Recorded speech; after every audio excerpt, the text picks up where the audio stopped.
Hello, everybody. Mark Schaftlein with you, and this is the Schaftlein Report. It's Tuesday's edition, and we're broadcasting from Irvine, California, and from the great city of Chicago, most of the time, great city of Chicago. Tom Amenta, welcome back to the show. Happy to have you with me today. The weather is starting to get to the point where I wouldn't say it's a great thing, but it hasn't gotten totally gross yet, so we're making it. Hey, it's December in Chicago. What do you expect? Come on, it's football season. We just got through turkey and all the goodies. And Yep. if it's December in a month before an election, Tom, we're going to have a lot of stuff to talk about. But look, I want to get into one thing real quick here because it's sort of the hot topic of the day. Okay. You have a lot of experience, in this area, and hmm that's military and that's security. And right Yes. now, Republicans under Speaker Mike Johnson finally seem to have gotten a hmm backbone, and they unequivocally have told Joe Biden and Chuck Schumer, you fix the southern border, and then we can have a discussion about aid to Ukraine and aid to Israel. And the idea that Democrats, Biden in particular, Schumer and hmm accomplice, thought they could muscle through and just have the Republicans roll over. Tom, I think those days are dead because Speaker Johnson does appear to have the conference behind him. And the logic of saying, hey, wait a minute, Mr. President, you want $106 billion for Ukraine and Israel, and yet we have a porous, wide open border that under former Yeah. President Trump, it wasn't sealed, but it was pretty tight. And it wasn't anywhere near what it is now. Tom, how do you view this? This is a hot topic, and we've talked about this. The American people are for border security for the most part. Yes. For the most hmm part. Now, Oh, liberals, border advocates, radicals, the open border society, they still want to have people flood the country. But for the most part, and this is showing up in polls, Tom, the American people, they want border security. So how does this play out now with Johnson giving Biden an ultimatum? well, for one, I think it's very interesting that they did it and they got it through. To be quite frank, I really didn't think that they were gonna get the centrists to go along with it. And the thing with the border wall, first and foremost, is no one actually has a really good plan.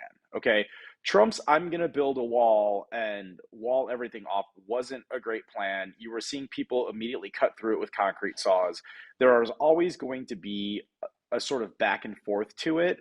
So I think what I'm noticing is just how ill prepared and how much of a lack of a plan that the Dems had, and how much I think that they were really counting on a more sort of center of the caucus to keep the aid flowing to Ukraine and Israel. And I mean, the other thing is that when it comes to security is, yes, we have a ton of problems at the border. Yes, we need to fix them, but there is very real security concerns for the United States by not funding the Ukrainians and not supporting Israel. So I appreciate it as a starting point, as a sort of starting to pull the saber out rather than just rattle it. But there does come a point here where with both sides, I hope they both blink a little bit, and I hope they both, and we've talked about this before, frankly, on both sides of the aisle, grow up a little bit, because all three of them are very real security concerns for the United States. Two of them happen to be foreign policy security concerns. One happens to be domestic, and I want to see them try and proactively solve all three rather than one side saying this one matters and the other side saying that these two matter more, and then we get nothing done because they're yelling at each other about this level of importance when all three of them are very important to this country. Well, I agree with you that all three are important, but I would take a little exception in the fact that I think the days of us just not taking care of our southern border, that is, and the Republicans are right on this issue. They're with the American people. And, when we think about this, you've got large numbers coming across that border. You have getaways where people they let them go and they just go into the country. And unfortunately, the Democrats are ending up in a lot of the sanctuary states and sanctuary cities. So this is an intolerable position to be in. The president has a problem because on his left flank, where he's bleeding support right now, they want him to take a Hmm. position. No, we're not going to tie this together. You have overwhelming support for aid for Israel, Tom.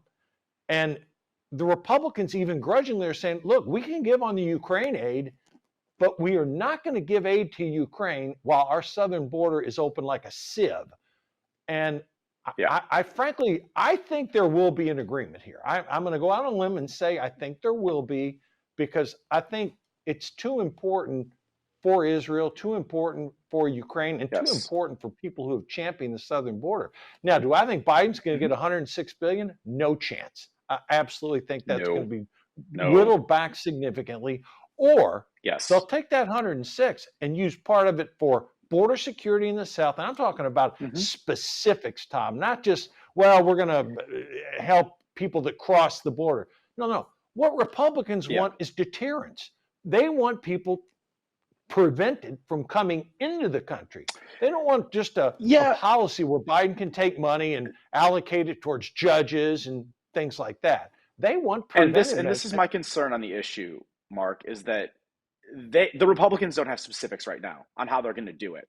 That it's the biggest problem with the border, and it always has been, especially as you've had this massive increase in Central American and South American, particularly Venezuelans, trying to cross it, is that there are some things you can do. You can hire more, agents. You can, put physical barriers in specific places to help mitigate. You can fly more predator drones or just drone traffic in general.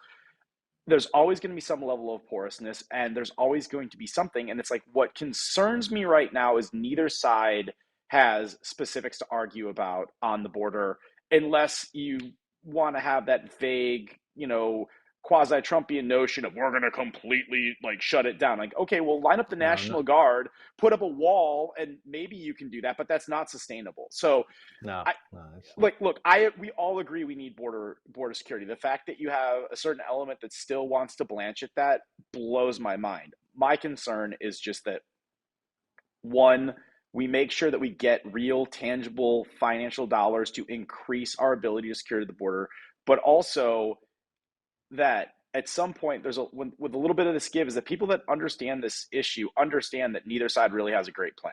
It's just a saber rattle, at least in my opinion. And I want to see the experts start coming out, and I want to see them line up behind. That's what I'm hoping for from the Republicans. They line up behind some of these, more pragmatic steps and say it's going to cost this, rather than we need to shut down the flow of illegal immigration. Like, the talking point never gets past that. And then on the other side, it's like everyone has a right to freedom, and then it stops right there, right? So that's my only concern, and especially when there's so much tangibility in Israel and there's so much tangibility in Ukraine, and the stakes are so clear, it always makes me a little nervous, especially as someone whose day job is marketing and PR, when I hear vague talking points on one hand and very specific talking points on the other, and we're somehow trying to like rectify this across a political divide. Well, one other point, I'm going to bring it up right now, Tom. Mike Johnson, with full support of the House of Representatives, is saying, hey, whatever funds we're going to allocate, it's going to be paid for. They're not just going to blow the budget by what's called a Yes. supplemental, where we're going to say, okay, here's $100 billion. No, no, no. If we're going to spend money on Ukraine and on Israel, it's coming out of something. Okay. Agreed. They're not just giving And a I love free it. pass to Schumer here. And I think Schumer is finally, reading the music where he says, hey, I'm going to have to pay for this thing. I mean, that's the position Mike Johnson is taking, with the support of not just conservatives in the House, but as you mentioned, Right. Tom, moderates in the House too are saying, all right, look, enough is enough. We're 33.5 trillion in debt. We're not going to get there by continuing to blow these budgets. Under Biden, it's been $2 trillion a year in budget deficits, and we're not just going to throw money without having some saves. Kudos to Mike Johnson for saying that, and you and I have been really saying that for 2 years. All right, let me move on here, because I think we agree. Republicans need to stand firm. They need to work with Democrats to come up with a plan, and it's got to be paid for. And at the end of the day, then I think we will get border security. There'll be some equipment, weapons for Ukraine. I don't think they're just going to throw money at Ukraine anymore, but they will provide weapons and ammunition, and then the aid will go through to Israel too. So I think that's what's going to happen. Tom, you're a military guy. The analysis earlier today, Israel is, pressing its war on Hamas. They pretty much control Gaza City. Now, the key city of Khan Younis, where it is believed that Hamas leaders are, they believe hostages are there. Tom, talk about the strategic importance of that, because according to some military analysts I was reading, if they take this town, effectively from how Hamas used to be to where Hamas is now, their infrastructure will effectively be out of business. How do you see that, and is that true?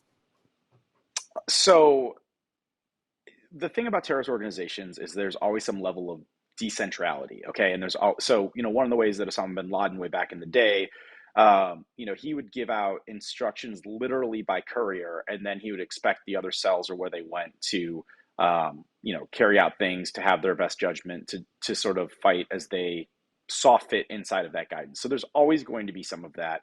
What I will say is if they can get in there and if they do find the key leaders, it's going to take a lot of that sort of politically backed, Iranian friendly, gone back and forth in sort of the machine and really cut the head off that snake.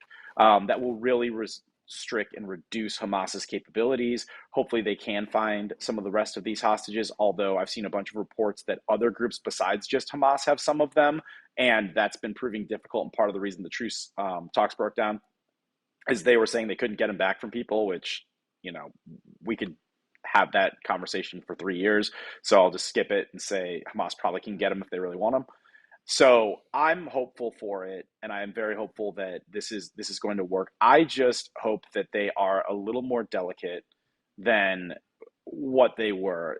There's been reports that Israel's been using 2,000-pound JDAMs for some of this bunker blasting, and for us to use those in the United States in a war, the minimum safe distance is just under a mile to be away from that bomb when it goes off. So I just hope that they are, as they feel like they're getting more into it, as they feel like they know where these people are, as they feel like they're going after it, I hope that they are starting to take a more proactive step to minimize casualties, even if it's only because they're worried about the hostages, because they haven't used a hammer. They've used a very large sledgehammer so far in Gaza City. And also someone who understands this, who, literally wrote a book called The 20-Year War about, American service members through that 20-year period. Sometimes you don't need to use this tool, right? And so for me, I just hope that they're starting to use a little more discretion, a little more surgicalness. They're not using, my understanding is, a lot of their rotary wing helicopter assets, which to me is very confusing because they have, frankly, Israel some of the best in the world for that. They're extremely capable with that capability. So that's what I'm seeing. But it is good news, especially if they can find them, and especially if they can cut the head off the snake by killing the senior leadership. Well, Tom, that your military background and your service in Afghanistan and the experience you've had certainly lead credibility for our audience. And you wrote the book, The 20-Year War, and that's something we're really going to try to avoid here. When we come back from break, we're going to get into the politics of the situation, where the race stands right now, Biden's approval, the debate, Trump. We'll see you in 60 seconds.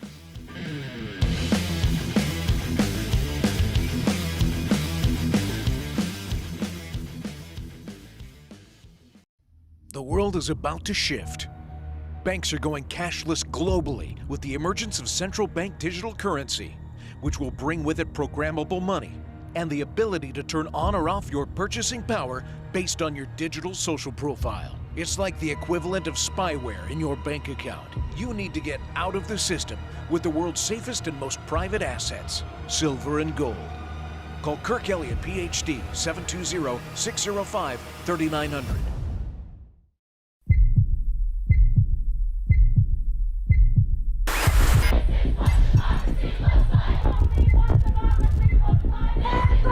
We are here to defend democracy for the people.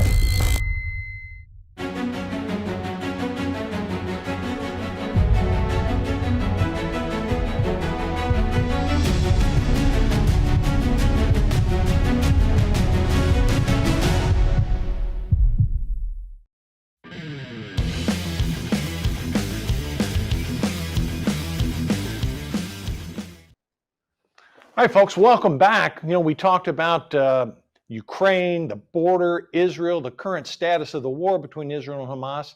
Now we're going to shift it back to domestic politics. Tom, some interesting polling's been coming out, and it doesn't seem to matter what poll you look at. And I know your blood's going to boil when I talk to you about this. But Nope. earlier today, Ron DeSantis over Joe Biden +2. Donald Trump over Joe Biden +6. +6 is not even close to the margin of error. Nikki Haley +10 over Joe Biden. I know. Let's go, Nikki. She's your gal. So I get that. Now, by the way, folks, full disclosure, Tom is a independent, center, sort of right guy. But Yes. My views and Tom's views, I'm considerably to the right of Tom. But okay, Joe Biden's job approval sitting there, Tom, at 38%. You do not get reelected at 38% approval rating. I mean, that is in Jimmy Carter territory. That actually is in Gerald Ford territory. I mean, because that's not good. Yeah. And right now, tonight, Donald Trump is going to be back on Sean Hannity's show, giving his vision. He's basically been muzzled. Remember back in the 2016 campaign, it was all free media all the time for Trump. That changed when we had the COVID election 2020. Yes. But right now, he's on Hannity tonight. Now, we're not trying to plug it. It's political news. Right. The next day, there's going to be a debate, and it's going to be Ron DeSantis, Nikki Haley, Vivek Ramaswamy, and Chris Christie. Doug Burgum dropped out of the race. So now we have a situation, and again, on the Democratic side, it's one congressman who's running against Biden. Biden leads by 60 points. Mm-hmm. So, Tom, as much as things change, they stay the same. Mm-hmm. This conversation we're about to have can mirror one we had 6 months ago.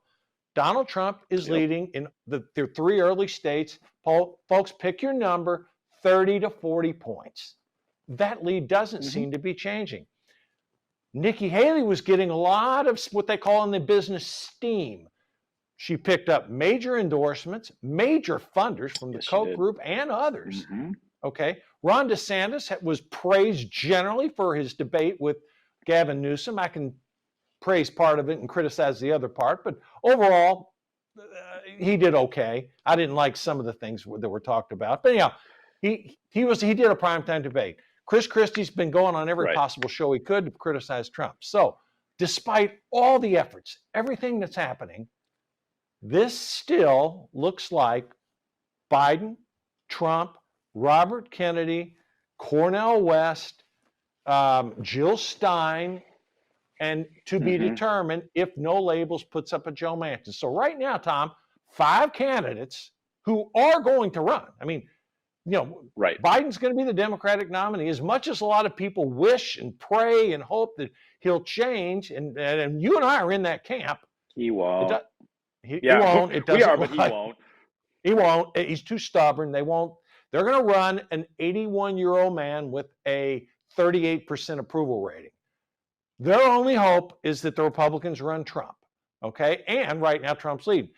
If it is Trump, and you're sitting here, Biden, Trump, Cornel West, Jill Stein, Robert Kennedy, who is polling 14 to 18. Tom, every time we have this conversation, it stays the same. What are your impressions right now, given he's 38% and 3 major Republicans are beating Biden right now? So the thing that I want to go back to is exactly when I started flexing is Nikki Haley's up 10 points on Biden. Okay, this is what drives me absolutely rip about the Republican Party right now. And for those of you just meeting me here on Mark's show, in addition to being a very strong sort of independent centrist, I also have a degree in political science. So when I start getting like way down the rabbit hole on that, it's like because this is the thing that I've always loved for a very long time and I want to do. Biden sucks. Biden's awful. Biden is a bad candidate, regardless of party, period. He's not the right guy. Donald Trump, if he gets convicted, which is a very real thing, ladies and gentlemen, whether you want to believe it or not, it is. What are you going to do with that? That's the entire thing that I keep going back to. Yes, I get it. He's up. But what I keep seeing, especially as she goes through the debates and especially with what she's doing, Nikki Haley is the best candidate right now. And what I don't understand right now where it is, and I've tried so hard to understand why you would even consider, like, why the party, frankly, hasn't put more pressure on Trump to bow out at this point. Because you have lightning in a bottle right now. She's polling to beat him better than Trump is, which is something no one ever thought that they were going to see. And what I really think is going to be interesting, and this is what I think might change things, after she mops the floor with everybody else in the debate again, like she already has 3 times, and you see Christie and DeSantis bow out. And from the rumor I've heard from friends that are sort of in the machine is that if DeSantis doesn't put up a good performance, the money's going to tell him it's dried up. He's completely done. Vivek's going to do what Vivek does because that's just, what he is. But then I'm starting to wonder can Nikki Haley put together enough second place votes? Can she steal a couple of states strategically with that machine where if Trump does get convicted, that the party now finally can just cut away from him and be like, no, she's it. Because, ladies and gentlemen, she's the candidate. She is the candidate. She walks in and Biden is done. All the centrist suburban women who don't know who always got bounced back and forth, they're going to Nikki. All of the centrist people like me who can look at her and say, hey, whether you guys like this or not, I know it's a third rail, but she's like, listen, I'm pro-life. I will always be pro-life. I support pro-life, but I am not going to chastise someone if they're pro-choice. I can understand and I respect that that's their personal decision. That's what you want from a president. She's perfect. Okay, now, Tom, let me take the counter. Let me take the counter argument here a little bit. Have you noticed every time these indictments came out and there were more charges and they gagged Trump, every time that, and I'm not just talking Trump supporters, of which, again, he's leading by 30 to 40, but I'm talking about independents, young voters, African Americans, Hispanics. Every time the, quote, government or the system tries to do something to Donald Trump, and again, he hasn't been convicted of anything yet, okay? Trump's poll numbers go up. And I believe, my personal opinion is, there's a belief in America that there's a 2-tier set of government. There's one set of government for the wealthy, the people doing extremely well, the upper 10 to 20%, and then there's another system in place for the other 80. And right, wrong, or indifferent, a gigantic chunk of that other 80% believe that Donald Trump speaks for them. And I know I know it drives people crazy, but here's the good thing about what we're going to see, Tom. Ron DeSantis has staked his campaign on Iowa. Okay, that's the caucus state. He's been in 99 counties. There's no chance he's dropping out before the Iowa caucuses. If Ron DeSantis can't muster at least a second place finish in Iowa, then I might be in your camp, because Ron DeSantis has been a tremendous governor in Florida, but he hasn't caught fire nationwide. I think if Nikki Haley comes in and gets a second place finish in Iowa, they always say there's 3 tickets out of Iowa and New Hampshire. Well, depending on how that voting goes in the caucuses, she's going to continue to play. Ramaswamy is a wild card. He's got enough money to stay in as long as he wants to stay in. We'll see how that plays out. Then they go to New Hampshire. Chris Christie has staked his entire campaign on New Hampshire. Okay, so let's say Christie is able to muster a second place finish in New Hampshire. We're forecasting ahead here. Then it comes down to South Carolina. For Nikki Haley to get the nomination, she has to win her home state. Agreed? No, I'm not. I mean, she was a popular 2-term governor in South Carolina. She was. But the thing is that this goes back to the Trump thing. Trump's a populist. He's not a Republican. He's never been a Republican. He proudly admitted to voting Democrat in the 90s and the 80s. Okay? He is a cult of personality, and history is awash with cults of personality having their moment and also ultimately being found out. Okay? I don't think Nikki Haley's gonna win South Carolina. I think she's gonna be a strong second. I think she'll outperform. I think that we are in this position right now where we have someone who has 91 separate counts. I'm sorry, 93 after the extra 2, separate counts for potential indictment. And I am sorry, like, convicted, not convicted, he's a mess. And for me, I look at this as someone who is center right of the aisle, who wants the best thing, who finds Biden deplorable. Okay, like, let's not get that confused, ladies and gentlemen. I think he's awful. And like, I just don't see it. Like, I do not understand why we would want such a mess with someone who is yelling at a system that, okay, great, he's trying to stick it to the quote unquote proverbial man, right? It doesn't change the fact he's still a billionaire. It doesn't change the fact that he's still talking frankly about authoritarianism in a lot of ways. And some of the things that he has said recently are textbook, and again, I've got a degree in political science, I know what I'm talking about on this one, are textbook fascist things. Okay, that's my problem with it, is that a populist turns into a dictator more often than not, or at the very least tries to do everything they possibly can, and you're starting to see shades of that. He wants retribution if he gets elected again. That's a massive plank for him right now. I think you got to be careful with that, because I'm in Dick Morris's camp on this. I heard him talking about it yesterday. For every time the Democrats use this playbook where they try to compare Trump to a dictator, it doesn't work. His poll numbers go up. So they can say this stuff, and unfortunately, Hitler's Tom, I mean, look, people, I'll say this: the Hitler's people poll who numbers you're went up too, messaging like that in to, Germany in the 30s. I know, but Tom, the They people did. you're Look at the messaging to, history. for some reason, Tom, young voters who he didn't win last time, African Americans who he got about 8% are now trending 20%, Latinos going that way. Anyhow, let's let it play itself out. But look at how bad Biden is. Like, that's horrible. the thing. That is all explainable with how awful and deplorable Joe Biden is. You can see it. And he's losing the Middle Eastern vote right now because the way that he's handling Israel. He's losing a lot of former Eastern Europeans with the way that things have gone in the Ukraine. Like, when you look at someone who's just bad, and some people think he's so bad, and he might be, that they're going to go over another way. They're going to go the Trump way because he has his side of the aisle locked up. It's over. It's a wrap unless he dies. Okay. Well, but on this other side, you have someone who, like, look, and I know that everyone talks about the playbook, and I know that you hear the word Hitler and everyone wants to start screaming and crying.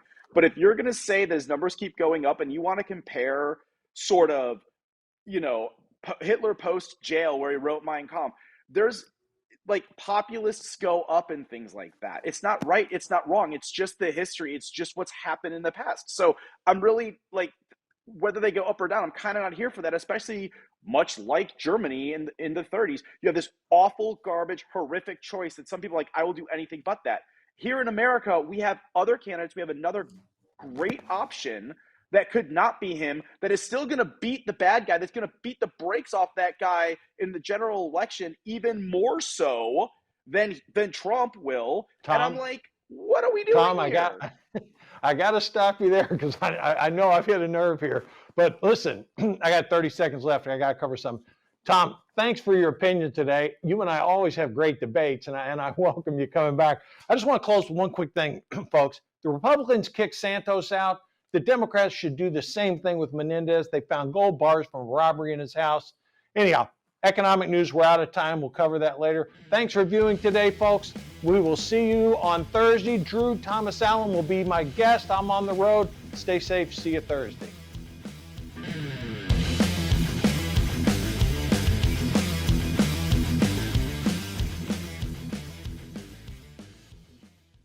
Banks are supposed to be the safest placeholders for cash in the world, but in 2022 that changed. The Federal Reserve pulled out $2.5 trillion of liquidity out of the banks, and the Fed also changed the requirements so banks don't need to keep any funds on hand. This means banks are starved for liquidity and have now become very dangerous places to hold your assets.